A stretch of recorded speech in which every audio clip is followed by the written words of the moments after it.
नमस्कार, आदाब। मैंने एक बार मनोज बाजपेयी जी का इंटरव्यू सुना था, जिसमें मनोज जी ने कहा था कि इस दुनिया में दो ही बेहतरीन अदाकार हैं, एक ओमपुरी और एक नसीरुद्दीन शाह। उन्होंने ये कहा कि मैं इसलिए कह रहा हूँ कि उन्होंने अपने फाका मस्ती के दिनों में जैसी जैसी फिल्में की और जिस तरह के अदाकारी के जौहर दिखाए, वैसे अब जौहर रॉबर्ट डे नीरो या अल पचीनो क्या दिखा पाएंगे। तो हमारे सामने रॉबर्ट डे नीरो और अल पचीनो की बात मत कीजिए। ये हमारी खुशकिस्मती है कि हम आज दुनिया के बेहतरीन अदाकार नसीरुद्दीन शाह साहब के साथ बैठे। आदाब। आदाब नसीर साहब। 2020 अभी अभी ख़त्म हुआ है, 2021 शुरू हुआ है। 2020 के लगभग तकरीबन पूरा साल हम लोग नज़रबंद रहे घर में। तो सवाल आपसे ये था कि लॉकडाउन कैसा गुज़रा, क्या किया, क्या नहीं किया और क्या नहीं कर पाए। राइट, वो मैं ज़रूर बताऊंगा, लेकिन उससे पहले मनोज मियाँ की जो बात थी उसके बारे में मैं कुछ भी वो भी कहना चाहूँगा कि मैं उसकी राय से सहमत नहीं हूँ कि दो ही कलाकार हैं दुनिया में। ये बहुत ही मेरे ख्याल से बात सही नहीं है। हालांकि मैं बहुत चाहता हूँ मनोज को, और मुझे मालूम है कि उसने ऐसी बात क्यों कही, क्योंकि एक ज़ाती रिश्ता भी रहा है उससे, उसके स्ट्रगल के दिनों से मेरा और ओम दोनों का। और रॉबर्ट डी नीरो और अल पचीनो जो हैं, दोनों बहुत ही अजीम कलाकार थे जब उन्होंने शुरू किया था, और उनको इस कदर सराहा गया कि उनके दिमाग पर कैसे असर नहीं पड़ा ये तो मेरी समझ में नहीं आता। इसका उनको बिल्कुल आसमान पे बिठा दिया गया था, एक एक दो फिल्में करने के बाद ही। उसके बाद मुझे लगता है कि वो अपने अजीम कलाकार होने की गलतफहमी में कहीं फंस गए वो, और वही उनके लिए सबसे अहम बात रही कि भाई मैं अगर परफॉर्मेंस करूं तो वो तो ग्रेट होना ही चाहिए। डैनियल डे लुइस साहब भी इसी सिंड्रोम के शिकार हैं कि उन्हें जब लगा कि अब भाई कितने ऑस्कर और लूँगा मैं, तो एक्टिंग ही छोड़ दी उन्होंने भाई और ऑस्कर तो अब मिलने वाला है नहीं, मुझे 3 तो मिल चुके हैं।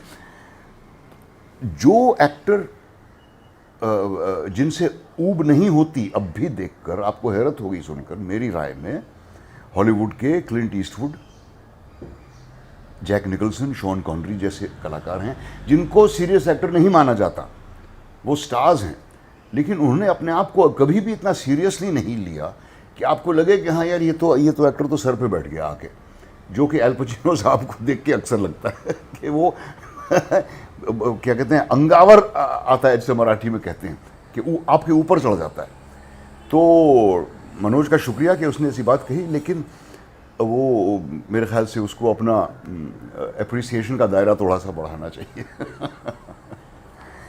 तो लॉकडाउन, तो मुझे सच्ची बात है कि बहुत ज़्यादा परेशानी इसलिए नहीं हुई कि मुझे आदत है घर पे रहने की। अक्सर मैं फिल्में करता हूँ जो ज़्यादातर एक ही दौर में ख़त्म हो जाती हैं, उसके बाद मैं एक आध महीने की छुट्टी ज़रूर लेता हूँ, घर पे पड़ा रहता हूँ, अपने बच्चों के साथ वक्त गुजारता हूँ, अपनी फैमिली के साथ पढ़ता हूँ, लिखता हूँ, फिल्में देखता हूँ, टेनिस खेलता हूँ, अपने फार्म पे चला जाता हूँ। तो ये जब लॉकडाउन हुआ तो सबसे पहले तो मुझे ये ख्याल आया कि थिएटर भी तो बंद हो जाएंगे, और थिएटर जो है वो मेरी नसों में खून की तरह बह रहा है। सबसे ज़्यादा मुझे कमी उसकी महसूस हुई। हॉर्न की आवाज़ें नहीं सुनाई दे रही थीं, ट्रैफिक जैम नहीं हो रहे थे, लोग एक दूसरे का लिहाज रख रहे थे। एक आध बार तो ऐसा भी हुआ कि टहलते हुए एक ज़ीब्रा क्रॉसिंग पे एक गाड़ी मेरे लिए रुकी, पेडेस्ट्रियन, जो कि कभी नहीं होता यहाँ पे, वो तो उड़ा देने में यकीन करते हैं मोटरिस्ट, ईगो प्रॉब्लम हो जाता है। और आसमान साफ था, समुंदर नीला नज़र आने लगा, मछलियाँ, जानवर, चिड़ियाँ वगैरह सब, वो तो खैर हुआ ही, लेकिन घर में बंद रहने से मुझे इतनी तकलीफ नहीं हुई जितनी थिएटर में काम ना करने की वजह से। हमेशा इससे ही मैं थिएटर के सहारे मैंने अपनी दिमागी तवाज़ुन को संभाला है। एक ऐसा दौर था जब मैं कई सारी फिल्में कर रहा था जो खुदा का शुक्र है सब भूल गए हैं अब, सब एक से एक बेहुदा फिल्में थीं, पैसा बहुत कमा रहा था और परेशानी हो रही थी कि क्या मुझे ज़िंदगी भर इसी तरह की फिल्मों में काम करना पड़ेगा, मैं तो बावला हो जाऊंगा। थिएटर ही था जिसने मुझे बचाया और उस दौरान मैं दिन में शूटिंग करता था, शाम को आके पृथ्वी थिएटर में शो करता था। नौजवान था उस वक्त, 30-32 साल की उम्र थी, स्टैमिना की कोई कमी नहीं थी। अब मुझसे वो ना हो पाए, लेकिन थिएटर की तरफ मेरा बहुत बड़ा कर्ज़ है जो मैं चुका नहीं सकता ज़िंदगी भर, क्योंकि जो कुछ मैंने सीखा है, जो कुछ मैंने पाया है, चाहे वो शोहरत हो या आत्मविश्वास हो या दौलत हो, वो सब थिएटर से ही शुरू हुआ था और थिएटर से मेरा जुड़ाव कभी भी ख़त्म नहीं हो सकता, फिल्मों से भले ही हो जाए। तो इस लॉकआउट के दौरान एक तो मैंने घर में झाड़ू और पोछा देना सीखा जो मैंने पहले कभी नहीं किया था, बावर्ची खाने में जाके भी मैं मदद करता था। रत्ना हालांकि भगा देती थी मुझे कि तू ज़रूर, लेकिन मैं कहता नहीं मुझे भी कुछ करने दो, तो प्याज टमाटर आलू वगैरह काटने का काम मुझे मिल जाता था। कभी कभी एक आध दाल भी मैंने अपने आप बना ली, जो बहुत ही मुझे अचीवमेंट का एहसास हुआ कि हाँ मैं आखिरकार, और ये आदत मैंने कायम रखी है उसके बाद भी कि मैं घर में मदद करता हूँ अब भी, जो कि मुझे बहुत पहले शुरू कर देना चाहिए था। एक तो ये बहुत बड़ा फ़ायदा हुआ, घर में हमारे कोई भी टेंशन नहीं रहा, ना डोमेस्टिकली ना बच्चों के साथ। सुनने में ये आया था कि जहनी बीमारियां बहुत फैल रही थी लॉकआउट के दौरान, डोमेस्टिक वायलेंस बहुत हो रहा था, मिसअंडरस्टैंडिंग्स बहुत हो रही थी, सेपरेशंस बहुत हो रहे थे। हम तो बड़े मज़े में बैठे रहे, सुबह शाम खाना पकाते रहे। रमज़ान का महीना चल रहा था, इत्तेफाक से तो एक महीना तो यूं ही निकल गया, इफ्तारी के इंतज़ार में दिन कट जाता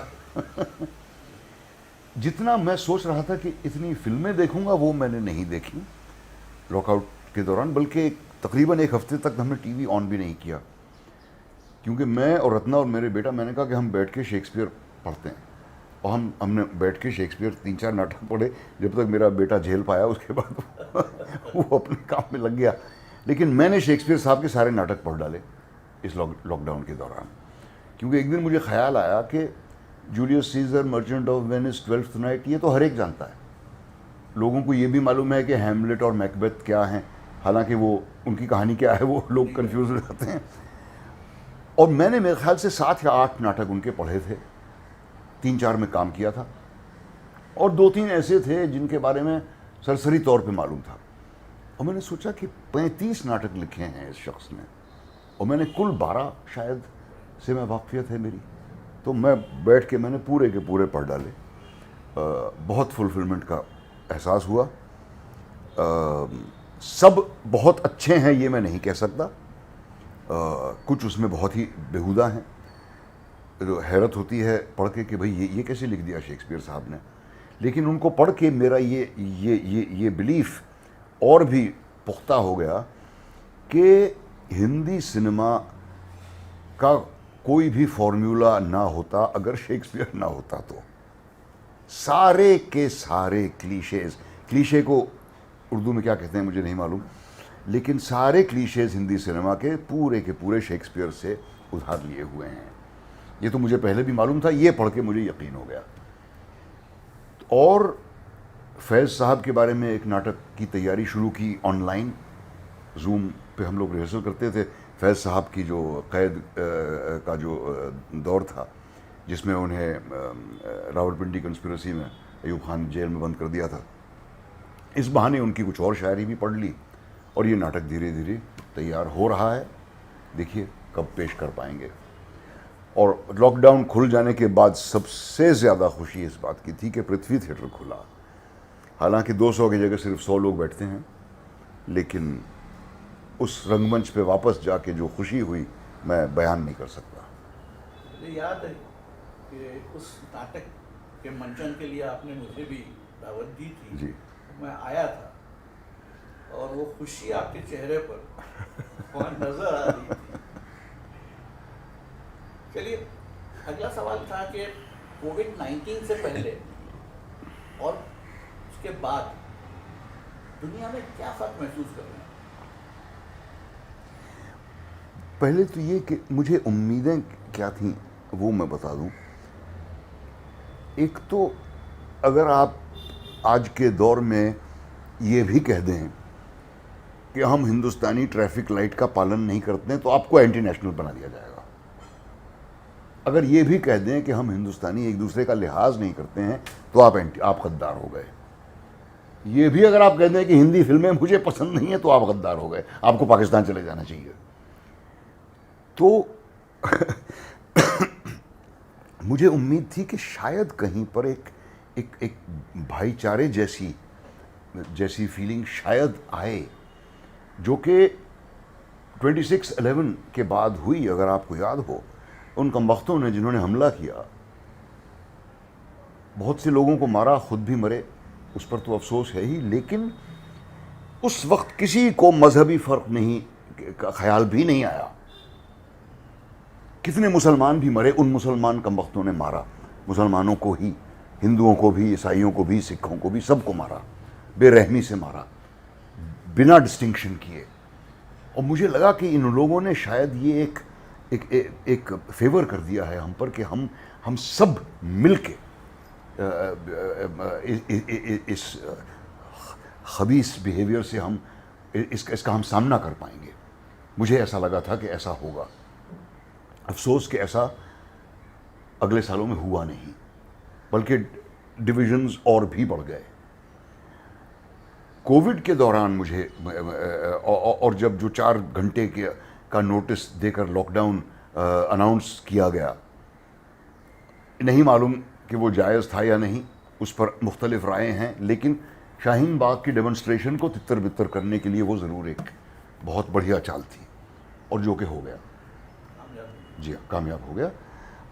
अब ये बर्ड फ्लू फैला है, तो किसानों के डेमोन्स्ट्रेशन को तितर बितर करने के लिए ये बर्ड फ्लू का बहाना मेरे ख्याल से सरकार के बहुत काम आएगा। उम्मीद मुझे ये थी कि लिहाज बढ़ जाएगा एक दूसरे के लिए, कि जब फ्लाइटें होना शुरू हुई तो लोग एक दूसरे से दूर तक खड़े रहते थे, कहना मानते थे कि भाई उतर के ऑर्डरली। वो तो सब का सब फिर वैसे ही गायब हो गया। ट्रैफिक जैम वैसे ही होने लगे, कोई मोटरिस्ट सड़क पर रुकता नहीं अगर आप क्रॉस कर रहे हो, आपके लिए हॉर्न उतने ही ज़ोर ज़ोर से बजते हैं।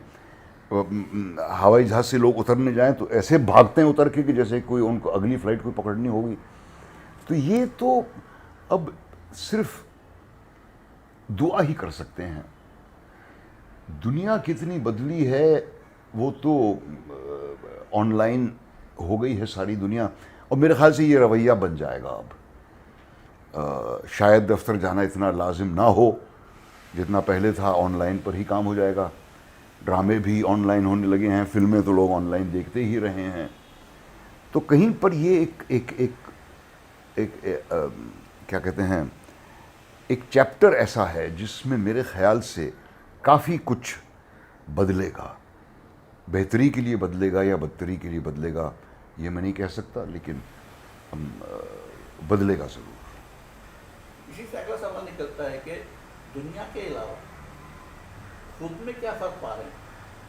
कुछ बदला है, टूटा है, जुड़ा है, छुआ है? मैं खुद में शायद ये फ़र्क पा रहा हूँ कि ज़ब्त थोड़ा ज़्यादा आ गया है मुझ में। गुस्सा तो मेरा बहुत लोगों के बारे में बहुत लोगों ने जिक्र किया है उसका। वो एक आदत सी थी जिसमें मैं पड़ गया था बचपन से, उस आदत को मैं तोड़ पाया हूँ इस दौरान। ख़ानदानी रिश्ते और गहरे हो गए हैं मेरे ख्याल से, क्योंकि 1 साल से मेरे भाइयों से मेरी मुलाकात नहीं हो पाई, भाभियों से मुलाकात नहीं हो पाई, जो मेरे अजीज़ दोस्त हैं जो विदेश में रहते हैं उनसे मुलाकात नहीं हो पाई, सिर्फ बातें हो पाई। कहीं पर वो absence makes the heart grow fonder वाली जो बात है वो हो गई है। कि हम शायद ज़्यादा अप्रिशिएट कर सकेंगे एक दूसरे की दोस्ती, एक दूसरे की मोहब्बत, एक दूसरे की के ख़याल को, एक दूसरे के लिहाज को शायद ज़्यादा अप्रिशिएट कर पाएंगे। इसी से आगे अगला सवाल निकलता है सर कि हमने आपके बाल काले से सफ़ेद होते देखा है, आपने बहुत कुछ कहा है, अब भी कुछ है कहने के लिए? कहने के लिए तब तक कुछ न कुछ बाकी रहेगा जब तक दिल में कोई ना कोई टीस उठती है। अब लॉकडाउन के दौरान मुझे बार बार ये इन माइग्रेंट्स की तस्वीरें देखकर मेरा दिल टूटता था। इनके ऊपर जो ज़्यादतियाँ हो रही थी पुलिस के हाथों, बहुत हैरत होती थी और बहुत अफसोस होता था देखकर कि ये पुलिस वाले जो इन बेचारों को डंडे मार मार के भगा रहे हैं, ये भी तो उसी तबके के हैं। ज़रा से हालात की बदलाव से हो सकता है ये ही होते सड़क पे और कोई और इनको डंडे मार रहा होता। मेरा दिल बहुत दुखता था ये सब बातें देखकर। फिल्म इंडस्ट्री का जहाँ तक ताल्लुक़ है तो ये एक किसी ने रूल निकाला कि 65 साल से ज़्यादा अगर आपकी उम्र हो तो आप काम नहीं कर सकते। अब ये क्या अहमकाना रूल है कि भाई 65 के हों तो आप ख़तरनाक हैं, 64 के हों तो आप ठीक हैं। और फिर कितने नौजवान लोगों को ये बीमारी पड़ी है। और फिर एक्टिंग का तो पेशा ऐसा है कि बुज़ुर्गों की तो ज़रूरत पड़ेगी ही। चाहे आप नौजवान लड़के लड़की के बारे में फिल्में बना रहे हैं, उनके माँ बाप तो चाहिए ही, प्रिंसिपल चाहिए कोई ना कोई, वो तो बुज़ुर्ग एक्टरों के बगैर तो फिल्में नहीं बन सकती यहाँ पर। तो कभी ना कभी बुज़ुर्ग एक्टरों को तो अकोमोडेट करना ही था उन्हें, जो कि कर दिया। ख्याल मुझे आता था कि जो 65 साल का लाइट बॉय है बेचारा, या जो कैमरा अटेंडेंट है बेचारा, या जो तरापे पर बैठा हुआ दिन भर एक इतनी बड़ी लाइट को संभाले बैठा रहता है, या जो यूनिट को चाय पिलाता है, या जो मेकअप करते हैं, या हेयर ड्रेसर जो हैं, या जो डांसर गर्ल्स हैं, या एक्स्ट्राज हैं, या जो स्टंटमैन हैं, इनमें से 65 साल से ऊपर कोई हुआ तो भाई मुझे या परेश रावल को या बच्चन साहब को तो खैर उनकी तो बात ही और है, तो वो तो लोग लेंगे ही। इन लोगों को तो फ़ौरन हकाल दिया जाएगा। ये मुझे बहुत चुभती थी ये बात और नाइंसाफ़ी लगती थी। और खुदा मालूम जो रेस्टोरेंट में जो वेटर काम करते थे, जो मसालची काम करते थे, जो किचन में काम, उनका क्या हुआ होगा, ये बातें ज़्यादा चुभती थी। दुआ करता हूँ कि इस तबके की मेहनत को, इनके कंट्रीब्यूशन को शायद अब पहचाना जाए। होगा, उम्मीद हमें भी है। अब ऐसा है हुजूर के एक तबका है जो समझता सब कुछ है, लेकिन उसके पास सलीका नहीं है बोलने का। या फिर एक तबका है उसके पास सलीका है बोलने का, लेकिन चुप है। उन्हें क्या करना चाहिए? उन्हें अपनी ज़मीर की आवाज़, आप किसी को उकसा तो नहीं सकते कि भाई इसमें यकीन करो। अगर आपका ज़मीर चुभता है आपको तो उन्हें कहना चाहिए। और ये बहुत ही मशहूर बात है कि जब सब कुछ अगर तबाह हुआ तो आपको अपने दुश्मनों का शोर नहीं सुनाई देगा, आपको अपने दोस्तों की खामोशी ज़्यादा चुभेगी कि भाई मुझ पर कोई असर नहीं पड़ रहा। ये कहने से काम नहीं चलेगा। अगर किसान कड़कती सर्दी में वहाँ बैठे हुए हैं तो मुझे कोई फ़र्क नहीं पड़ रहा, ये हम नहीं कह सकते अब। और मुझे उम्मीद है कि ये किसानों का प्रदर्शन फैलेगा और आम जनता इसमें शामिल होगी। वो होनी ही है। खामोश रहना जो है वो जुल्म करने वाले की तरफदारी करना है, मैं ऐसा मानता हूँ। खामोश रहना जुल्म सहना, जुल्म करने के बराबर ही है।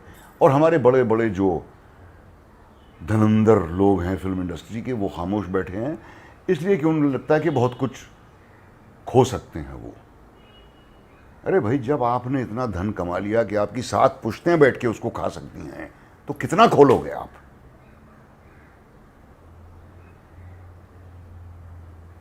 कोविड-19 से पहले जिस दुनिया की आपने कल्पना की थी, तस्वुर किया था, आपको क्या लगता है कि वैसी दुनिया होगी या बदलेगी, या फिर अपने बारे में जो सोचा था आपने कि आगे चलकर मुस्तकबिल में भविष्य में ऐसा होगा, तो लगता है वैसा होगा या हो रहा है? हो रहा है? अफसोस के साथ कहना पड़ रहा है कि नहीं।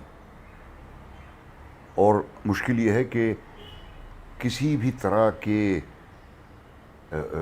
ख्यालों की एक्सचेंज की गुंजाइश ही नहीं रही। अगर आप कुछ भी कहें तो फ़ौरन आप पे कोई ना कोई इल्ज़ाम लगाया जाएगा, भले ही आप मुल्क के हित में बात करें।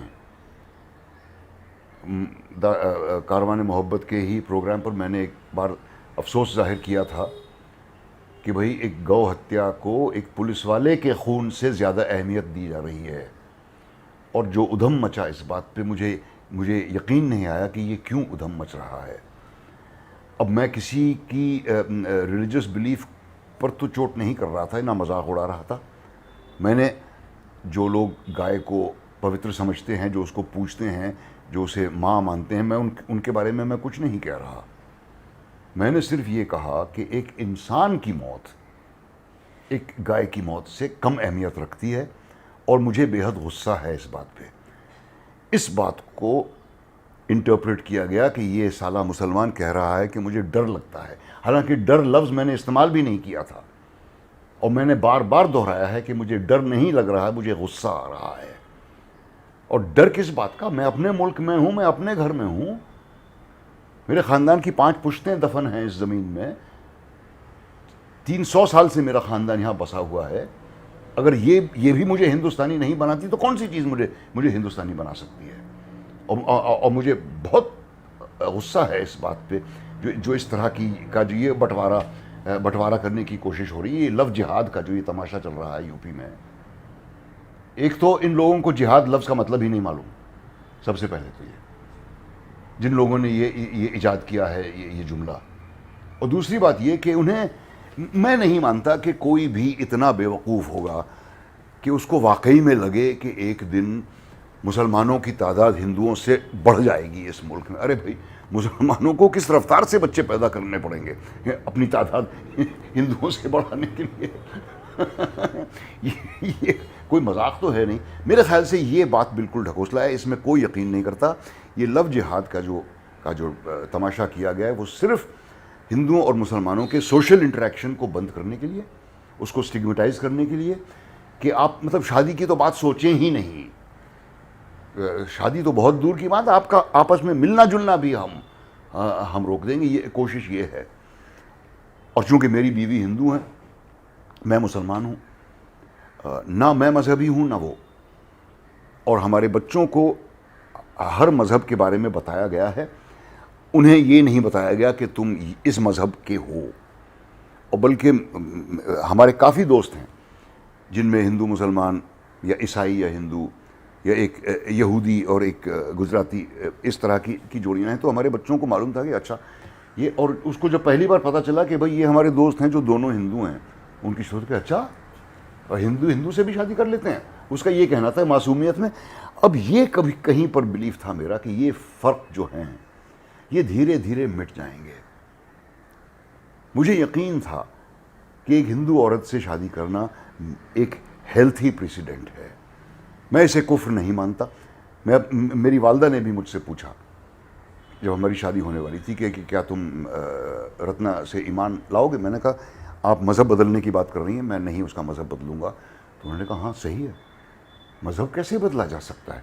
अब मेरी अम्मी जो बिना पढ़ी लिखी थी, एक बहुत ही ऑर्थोडॉक्स किस्म के घर में उनकी तरबियत हुई थी, 5 वक्त की नमाजी थी, ज़िंदगी भर उन्होंने पूरे रोज़े रखे, हज भी किया, सब कुछ। लेकिन उन्होंने तक ये कहा कि जो बातें तुम्हें बचपन में सिखाई गई उन्हें बदल कैसे सकते हो? मज़हब बदलना बिल्कुल ठीक नहीं है।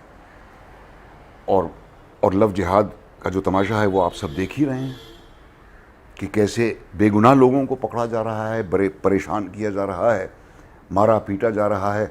शादी जैसे खुशी के मौके पर पुलिस आ धमकती है और दोनों को पकड़ के ले जाती है। बाद में पता चलता कि ये दोनों तो मुसलमान थे, तो पुलिस को उनसे माफ़ी नहीं महसूस होती।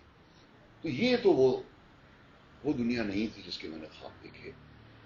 बचपन में हिंदू मुस्लिम सिख ईसाई सबको मेरा सलाम जैसे गाने होते थे। अब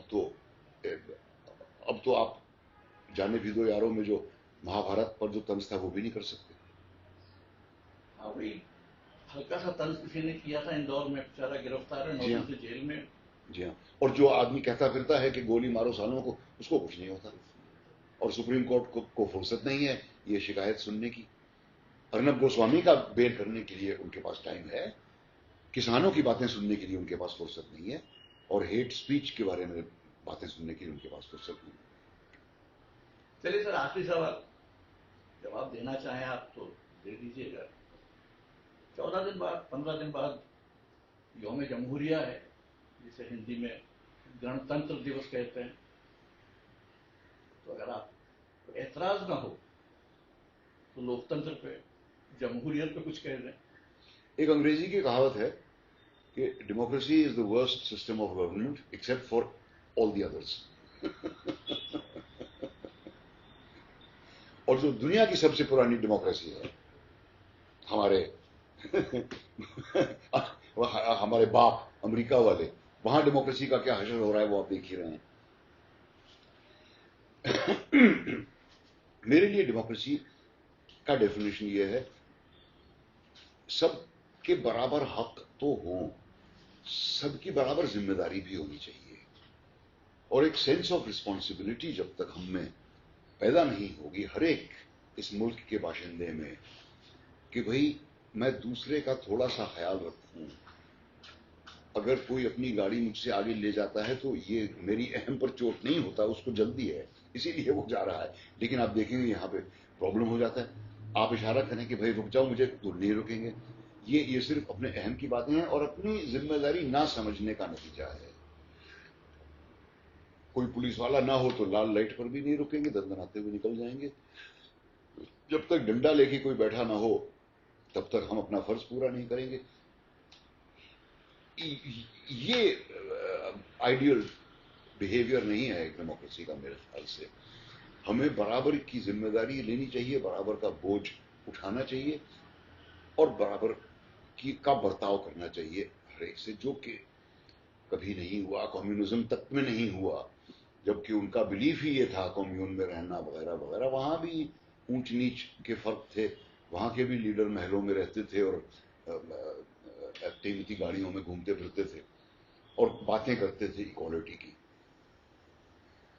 तो अगर डेमोक्रेसी कामयाब होनी है तो फिर हर एक बाशिंदे को इस मुल्क के अपनी जिम्मेदारी अपने हाथों में लेनी